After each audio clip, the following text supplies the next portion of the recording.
And let's talk about the morning brief right now, shall we? And talk about maybe some of the resetting of expectations, speaking of which, for economic growth. Because when it comes to that growth, it looks like we are seeing some downgrades to forecasts. And there are a lot of different reasons why. Miles wrote about some of them in the brief this morning.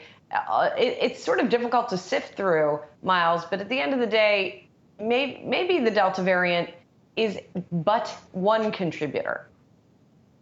Yeah, no, I mean, I think, look, the pace of consumption is clearly pressured right now, and the way that consumers feel about their standing has changed. And there's really no way around that. And we've now seen a few different economists come out and lower their expectations for third quarter growth. A couple we looked at in today's morning brief: Ian Shepardson, friend of the program, Pantheon Macroeconomics, cutting his third quarter outlook from growth of 10% at an annualized pace to 7%. Bank of America is still forecasting 7%, but tracking data, so real-time data as it comes in, suggests third quarter GDP may grow something closer to 4.5%. You'll recall we saw a 6.5% rate of growth in Q2. And so, okay, we can say it's because of stimulus. You know, the team over at Capital Economics is certainly more interested in that idea. We can say that it's because of the Delta variant. We've, certainly seen that pressure, at least consumer sentiment. So you do have a clean argument that it's weighing on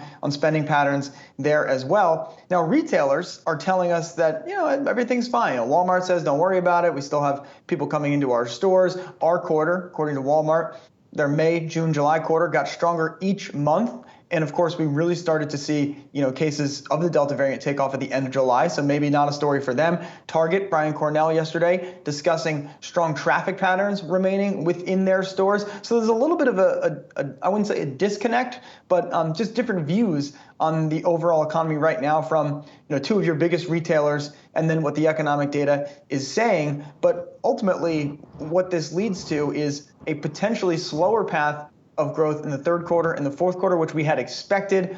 And I think for markets, is that something that resets the hopes for the overall cycle, or does it simply just push out growth into 2022? And right now, I still mostly see folks saying, well, if we don't grow at 7 or 10% in Q3, that'll just lead to faster growth in Q4, and maybe we'll continue to grow into first half of 22 at a faster pace. We haven't yet seen a wholesale takedown of the overall trajectory, but it's certainly something that I think folks are on guard for. And we discussed a little bit of that in the setup for today's action, though of course it does seem investors are shaking this off. But again, as these stories can go, we just discussed for weeks and weeks how markets were not worried about the Delta variant, but there has been data that comes in that suggests it is having an impact on GDP, and it is at least worth taking note of that at this point in time. Miles, it sure seems as though the recovery has stalled.